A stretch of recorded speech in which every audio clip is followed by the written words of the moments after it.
Hey, Nicole. Hey Angelia, how you been? Girl, I've been good. What about you? Girl, everything's been going good. What's new with you? Honey, out here trying to be my own boss and I'm making these money moves. You know, I've been trying to stay fit and work on my health and my wellness. All right now.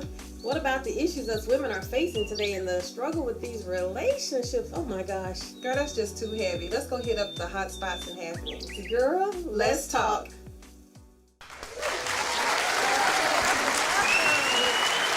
Talk with Angela and Nicole. Our guest today is Keith Campbell. Keith, come on out. Yes, come on, Keith. Woo-hoo! How's it going? I'm good. And yourself? Great. Thank you so much for joining us. Let's Okay. sit down and talk. All right. Yes. Thank you so much, Keith, for joining us here at Let's Talk with Angela and Nicole. My co-host is out today, so Keith, we got to come with it, hold it down, and do her right, okay? Okay, let's do it. So tell me, who is Keith Campbell, and give me a little bit about your background. Okay, I was a member of the 1988 state championship Dallas Carter football team, and Right. also one of the individuals that was convicted for robberies. We have a movie out called Carter High that was produced by Arthur Muhammad, and also executive producer was Greg Ellis, and we also have a ESPN documentary 30 for 30 what Carter lost. Wow, so you got an extensive background there with sports. Oh yes, So how was it winning that state championship? Cloud Nine. I see that smile coming on their face. At that time, you know, we were undefeated, 15-0-1, and the Dallas Cowboys were 1-15. So we were the team to watch. We had athletes. Michael Irvin came and watched us play. Wow. It was just a surreal experience, you know, something that you always cherish. So tell me about the good old days with Keith Campbell. Tell me all about it. With Carter High School at that time was the place to be, and being on the football team was like the cherry on top. So being a member of that team, being a popular individual, very influential, it was a dream. Everywhere I went, didn't have to pay for things. As we went Wow. out to eat, people took care of the tab for us. We were recognized everywhere we went and treated like celebrities. So you were in high school being treated like a pro. Audience, y'all hear that? High school being treated like a pro player. Right. Wow, so you can take care of nothing. So when you talk about it, what went into some of your decisions? Because I know you mentioned early on how you were the star of the team, or one of the stars of the team, and then you were part of the robbery. Tell me about the robbery, because I'm from Arkansas, so I'm not really familiar with all the story. Right. So enlighten me on that. Well, prior to the robbery, we had a grading controversy, which kind of galvanized the team. So it inspired us to want to win more. We felt like it was us against the world.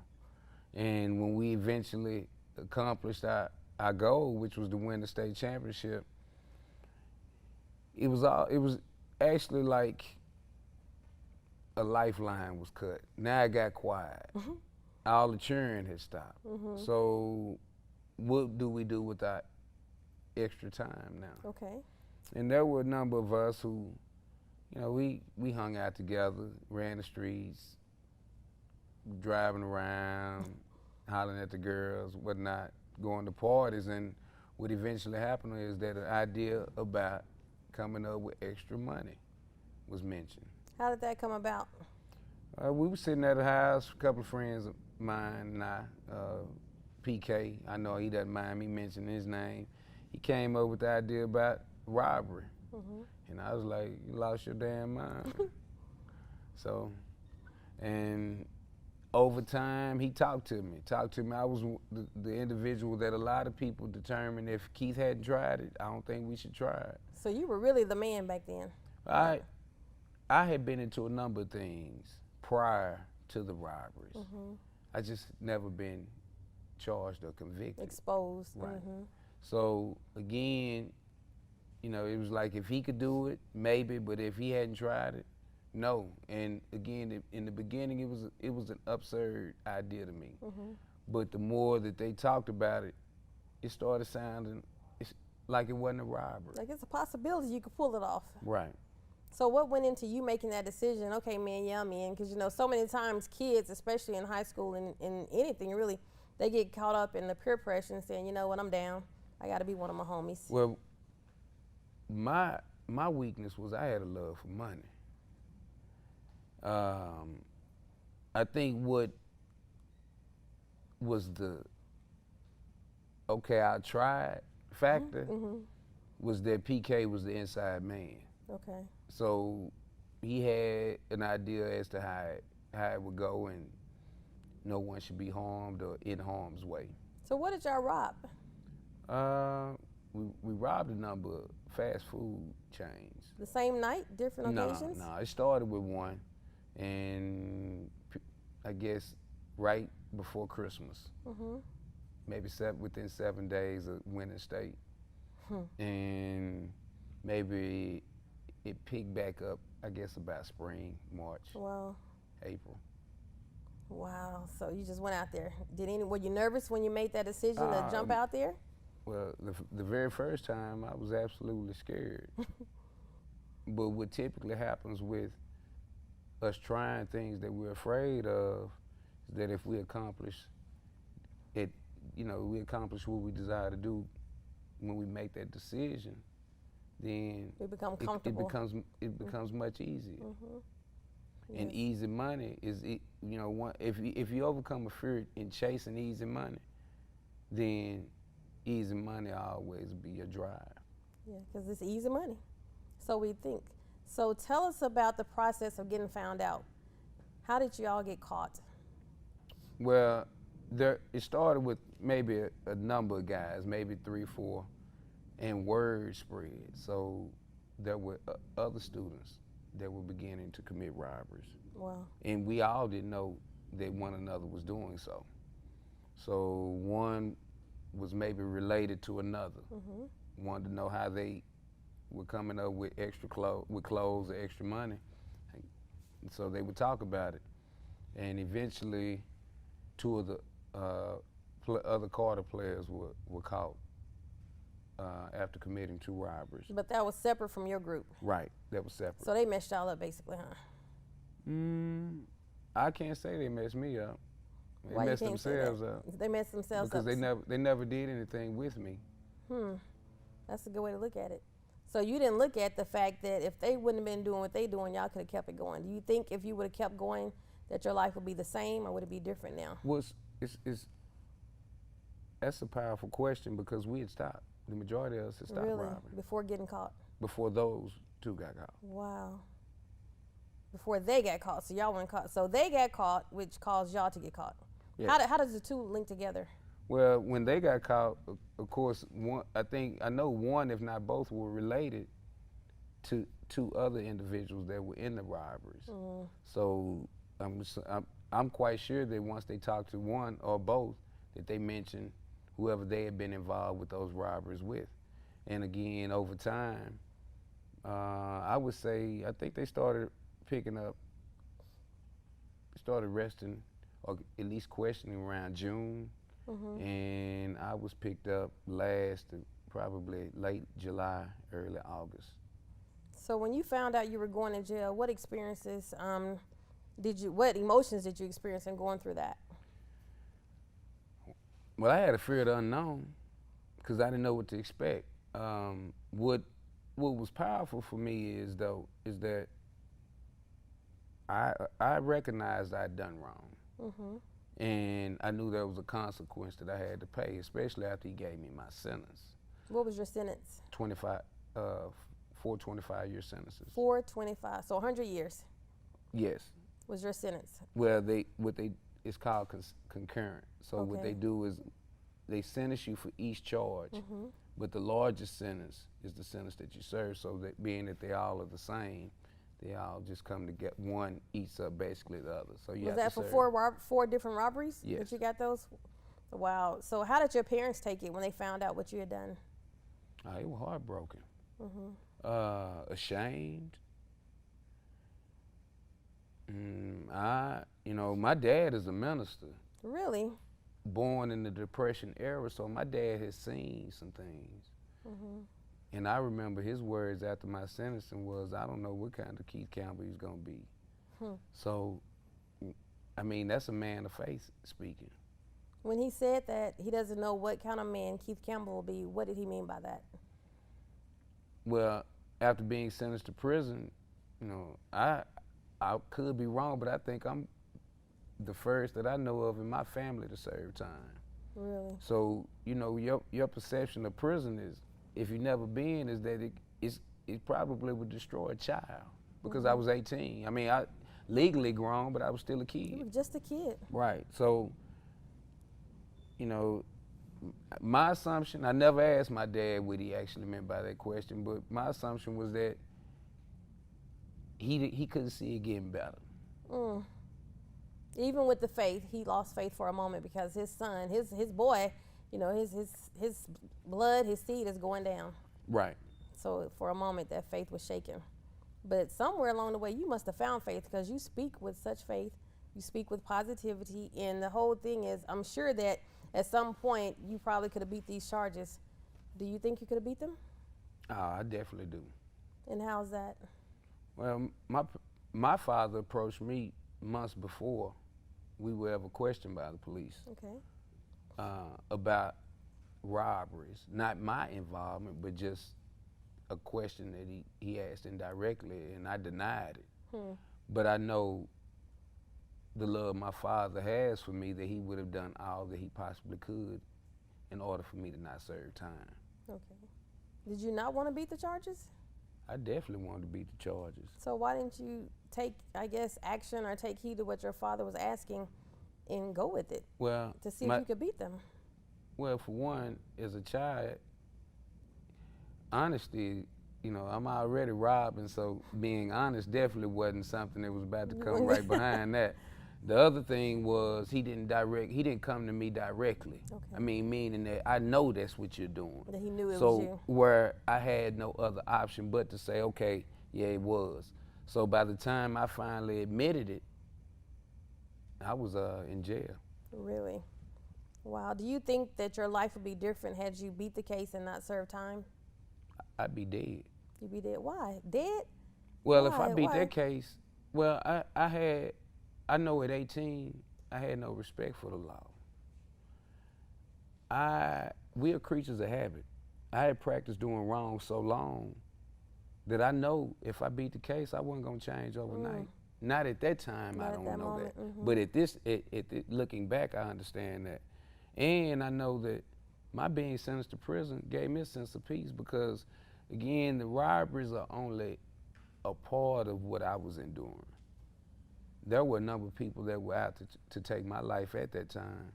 And a couple of them also, eventually within a year, either ended up on death row or with life sentences for murder. Really? So basically, going to jail saved your life. Right. The biggest thing about, the biggest thing for me was that I had to grow up overnight. A lot of children, my dad and my mom both did it.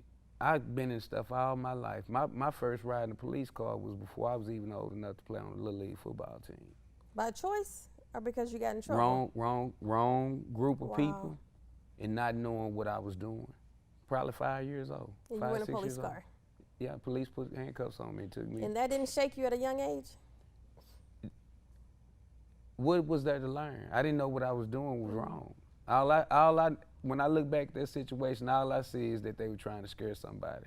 Scaring folks is not how you teach anyone. Yes. So, again, when I think about what changed my life, was my parents weren't in a position to save me anymore. I had to start living up on my own terms. Yes. Holding my own self accountable. And what was crazy about that was I had to learn that quickly, because now I'm not at home. At the end of the day, I didn't have a home to go and close the door and lock. I had to learn how to live with strangers, people that had been convicted of other crimes as well. So what was jail like? Once you go down, how was it? How many years did you serve? 7.5. 7.5 out of a 25-year sentence. How did you get off? Well, you only have to serve a fourth to come up for parole, which would have been 6 years, 3 months. I came up after 6 years, 3 months, and they gave me a 1-year set off. And after that, I made parole. So what was life like in prison? probably like being in a cave. You know, Just locked down, okay. I mean, you learn to adapt. That's what, you know, God gives you the ability to adjust to your seasons. Yes, he does. I can tell you that going at the age that I did was powerful because I didn't know what life was really about. So I wasn't really missing nothing but home Yes. and school. But I also learned how to use discernment, discretion, Yes. discipline. Because there are some things that out here you take for granted that in there it could cost you your life. Your life. And there are some things that you don't even recognize outside of the walls, but when you have been inside the walls, you do, like birds chirping, car Something horn, simple as tire nature. screeching. Really? Wow. So what advice do you give to enabling parents? You know, one of the things that I put into practice with my children is, first off, I'm a realist. I know that no matter how much I put into my child, they make their own decisions. It is up to me to train them in the direction that I desire for them to go.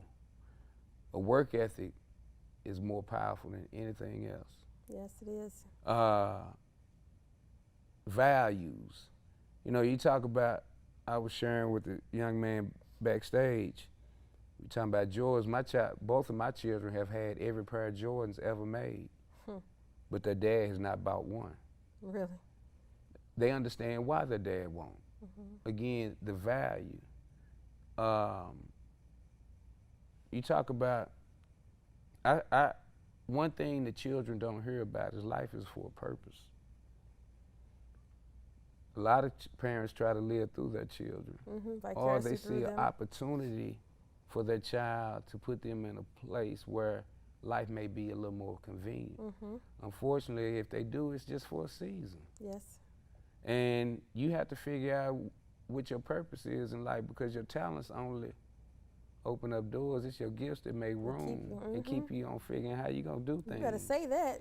So you know, for me, the best advice is to give your all in regards to instruction. Okay. Don't run from it. They're getting it somewhere. And the best place to get it is from the parents. Wow. Be transparent about your mistakes. Let them know that, I know I grew up thinking I was adopted. Really? Because my father was a pastor, my mom first lady. And until this day, I don't think they did anything wrong. But I got to know some of my family members, and I began to form an identity. Wow. So, in the position, if a father is in the position that is willing to play his role, let him do it. Okay. Because it sounds like you found your purpose, you know your identity. What are you doing right now to help others not make that same mistake that you made, being in the limelight? Because sports is everything. And kids get so caught up into saying, okay, I'm the man, I'm it. And, you know, going after what's really not rightfully theirs, because you said you taught them how to work. Kids don't want to work these days. They want everything given to them. So how can you help someone from not making that same mistake with your path?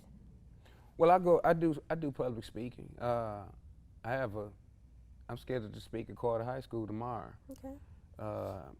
What I stress is purpose, seasons. Not putting all your eggs into one basket, and trying, and knowing that failure is an option. And it's an option that's worthy of going through, because you typically learn. Yes, you don't lose, you learn. Yes. And I want people to understand that when you think about what drives kids now, money. When I played football, I never thought about being rich. I just love to play. Anything in life, if it's the monetary value that drives you, you won't be successful. Successful is defined by how many lives you change, not how many dollars you account for. Because dollars pass away, but the lives you change can multiply in so many other areas that it's amazing. How do people keep in touch with you? I want you to look in the audience and tell them, how can they stay in touch with the great Mr. Keith Campbell? You can follow me on Facebook, Keith Campbell at Facebook, and also KC Balco. on Instagram. Great. And Keith, I again appreciate you. And Nicole's going to hate that she missed this great story because you have truly been inspiring. And to all of our guests, we want you to continue to follow us here at letstalkan.com. And you can also follow us on all of our Instagram pages, Facebook, any social media platform at Let's Talk AN. Keith, we love you. We appreciate you. Continue changing lives and come back to see us here at Let's Talk with Angela and Nicole. Thanks for having me.